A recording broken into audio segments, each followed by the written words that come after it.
বলো আজকে শাড়ির দোকানে শাড়ির দোকানে না শাড়ির এক্সিবিশনে? এক্সিবিশনে জানি না। তোমাদের আমি জানাচ্ছি।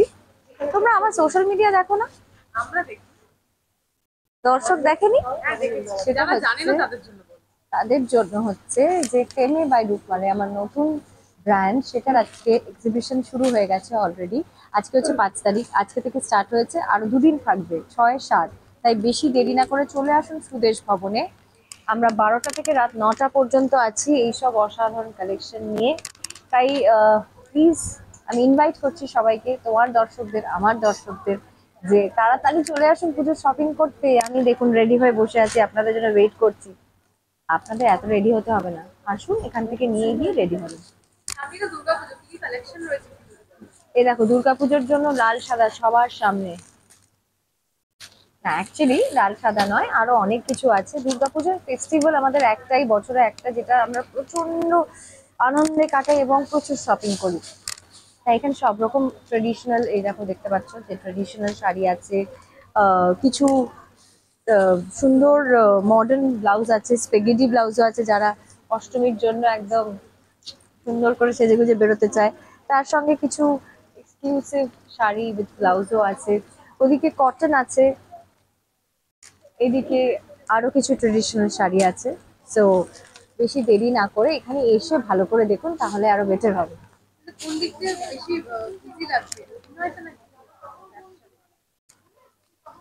অভিনয়টা তো এখন ইজি, ডেফিনেটলি। এত বছর হয়ে গেছে, এখনো যদি অভিনয় ডিফিকাল্ট লাগে না, দেখো আহ, যে কোনো কিছুই যদি মন দিয়ে ভালোবেসে করা যায় সেটাই ইজি হয়ে যায়, এবং সেটা আমার কাছে অভিনয় হয়ে গেছে। এবং এখন এটা একটু ডিফিকাল্ট লাগছে কারণ প্রথমবার, বাট কিছুদিনের মধ্যে এটাও আমার কাছে ইজি হয়ে যাবে, দ্যাটস ফর শিওর। দুর্গাপুজো ছোটবেলা বলতে কোন বিষয়গুলো মাথায় আসে?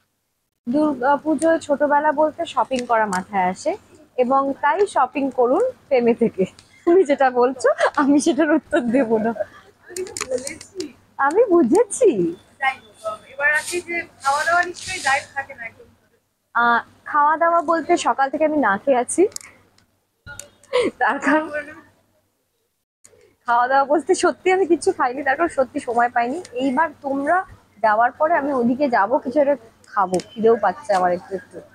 নিজেকে অন্য রূপে দেখছো, এসআইটিতে ভাবে দেখছো? একদম ভীষণ ভালো লাগছে, খুব এক্সাইটেড আমি এসআইটি নিয়ে, কারণ এরকম চরিত্র করার অনেক দিনের আমার খুব ইচ্ছা ছিল। এই যে একটা কপের ভূমিকায় আমি অভিনয় করছি, সেটা খুব খুব মজা লাগছে। তার সঙ্গে ব্র্যান্ডটাকেও সামলাচ্ছি, সেটারও এক্সাইটমেন্ট আছে, সব মিলিয়ে একদম সুপার এক্সাইটেড হয়ে আছি আমি। একদম চেষ্টা করবো দর্শককে ইনভাইট করে দাও তোমার এক্সিবিশনে। প্লিজ আপনার এদিক সরে আসুন একটুখানি। প্লিজ আপনারা আসুন সুদেশ ভবনে 5, 6, 7 3 দিন, 12টা থেকে রাত 9টা পর্যন্ত আমরা থাকছি। আপনারা সবাই আসুন, আমাদের কালেকশন দেখুন। আমাদের শুধু ফেমে কেন, আরো অনেকের কালেকশন এখানে আছে, সেগুলোও দেখতে আসুন।